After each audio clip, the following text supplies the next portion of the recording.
Halo teman-teman, Assalamualaikum warahmatullahi wabarakatuh. Selamat siang, gimana nih? Masih semangat kan? Harus semangat ya. Anak-anak MPIA emang harus selalu semangat.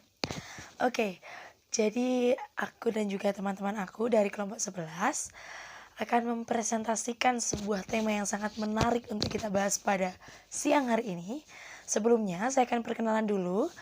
Perkenalkan, nama saya Fadila Zanuba Arifah dengan NIM 19170023 dan teman saya yang cantik banget namanya Nur Ilma Fadilah dengan NIM 19170041 dan yang terakhir dia yang paling ganteng di kelompok kami namanya yaitu Muhammad Sofiullah dengan NIM 19170051. Baik, kami dari kelompok 11 akan mempresentasikan materi pada siang hari ini dengan judul Penyajian Laporan Keuangan Instansi Pemerintahan. Nah, agar teman-teman paham dan dapat memberikan pertanyaan-pertanyaan yang berbobot, maka dari itu teman-teman harus menyimak materi pada siang hari ini dengan sungguh-sungguh agar dapat memahami materi yang saya sampaikan dan juga teman-teman saya sampaikan. Terima kasih, selamat menyimak. Untuk materi yang pertama yakni tentang entitas laporan. Nah, sebelum teman-teman tahu apa itu entitas laporan dan lain-lainnya, otomatis teman-teman harus tahu dulu dong apa itu arti dari entitas. Nah, kali ini saya akan menjelaskan apa arti dari entitas tersebut. Teman-teman tetap menyimak ya. Nah, teman-teman harus tahu dong artinya entitas. Nah, entitas ini atau teori entitas yang dikemukakan oleh Platon menyatakan bahwa organisasi dianggap sebagai sesuatu kesatuan ataupun badan usaha ekonomi yang berdiri sendiri, bertindak atas nama sendiri, dan kedudukannya terpisah dari pemilik atau pihak lain yang menanamkan dana dalam organisasi. Dan kesatuan ekonomi tersebut menjadi pusat perhatian atau sudut pandang akuntansi. Dari perspektif ini, akuntansi berkepentingan dengan pelaporan keuangan kesatuan usaha, bukan pemilik. Nah, kesatuan usaha merupakan pusat pertanggungjawabannya dan laporan keuangan merupakan medium pertanggungjawabannya. Dalam mekanisme keuangan negara di Indonesia, teori ataupun konsep entitas tersebut telah diaplikasikan dalam Undang-Undang Nomor 1 Tahun 2004 tentang Pembendaharaan Negara. Undang-Undang Nomor 1 Tahun 2004 menyatakan bahwasanya tiap-tiap kementerian negara atau lembaga merupakan entitas pelaporan yang tidak hanya wajib menyelenggarakan akuntansi, tetapi juga wajib menyampaikan laporan pertanggungjawabannya berupa laporan keuangan. Di sini saya akan jelaskan sedikit pengertian mengenai entitas laporan. Berdasarkan penyataan standar akuntansi pemerintahan, berikut adalah pengertian dari entitas pelaporan dan juga entitas akuntansi. Entitas pelaporan adalah unit pemerintahan yang terdiri dari satu atau lebih entitas akuntansi atau entitas pelaporan yang menurut ketentuan peraturan perundang-undangan wajib menyampaikan laporan pertanggungjawaban berupa laporan keuangan.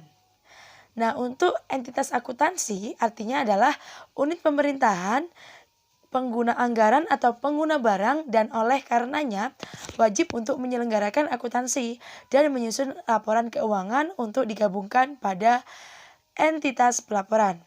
Menurut Nordiawan, entitas pelaporan adalah unit pemerintahan terdiri atas satu atau lebih entitas akuntansi yang menurut ketentuan perundangan wajib untuk menyampaikan laporan pertanggungjawaban berupa laporan keuangan yang terdiri dari tiga hal. Yang pertama, pemerintah pusat. Yang kedua, pemerintah daerah. Dan yang ketiga, satuan organisasi. Seperti ini teman-teman. Teman-teman paham semuanya?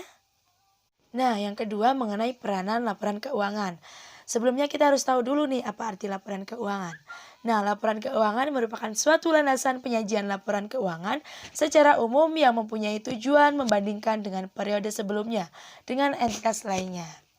Nah, landasan ini sebagai suatu syarat penyajian laporan keuangan. Hal ini juga dinyatakan dalam PSAK nomor 1 bahwasanya laporan keuangan adalah suatu proses pelaporan yang menyajikan laporan posisi keuangan, laporan laba rugi, komprehensif lainnya, perubahan ekuitas, laporan arus kas, juga catatan atas laporan keuangan serta informasi komparatif lainnya. Hal ini merupakan suatu hal yang sangat krusial untuk suatu bisnis ataupun usaha dan itu disebut laporan keuangan. Laporan keuangan disusun untuk menyediakan informasi yang relevan mengenai posisi keuangan dan seluruh transaksi yang dilakukan oleh suatu entitas pelaporan selama satu periode pelaporan. Setiap entitas pelaporan mempunyai kewajiban untuk melaporkan upaya-upaya yang telah dilaporkan serta hasil yang dicapai dalam pelaksanaan kegiatan secara sistematis dan terstruktur pada suatu periode pelaporan untuk kepentingan. Ada 4 kepentingan. Yang pertama, akuntabilitas, yang artinya syarat dasar untuk mencegah penyalahgunaan kekuasaan dan untuk memastikan bahwa kekuasaan diarahkan untuk mencapai tujuan nasional yang lebih luas dengan tingkatan efektivitas, efisiensi, dan juga yang lainnya. Yang kedua yaitu manajemen. Tahu dong teman-teman artinya manajemen. Yang ketiga transparansi atau keterbukaan, dan yang keempat yaitu keseimbangan antar generasi. Nah, yang ketiga yaitu tujuan laporan keuangan. Di sini yang saya ketahui ada 8 tujuan laporan keuangan. Seperti yang disampaikan oleh Kasmir, yaitu yang pertama, untuk memberikan suatu informasi perihal jenis dan jumlah aktiva harta yang dimiliki oleh perusahaan pada saat ini. Jadi untuk mengetahui informasinya terkait hal itu. Yang kedua, untuk memberikan informasi perihal jenis dan jumlah kewajiban dan modal yang dimiliki oleh perusahaan pada saat ini. Yang ketiga, untuk memberikan informasi perihal jenis dan juga jumlah pendapatan yang diperoleh pada suatu periode tertentu perusahaan. Hal ini wajib banget ya teman-teman.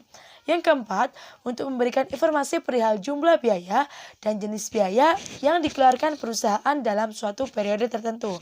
Yang kelima, untuk memberikan informasi perihal perubahan yang terjadi terhadap aktiva, pasiva, dan modal perusahaan. Yang keenam, untuk memberikan informasi perihal kinerja manajemen perusahaan dalam periode akuntansi.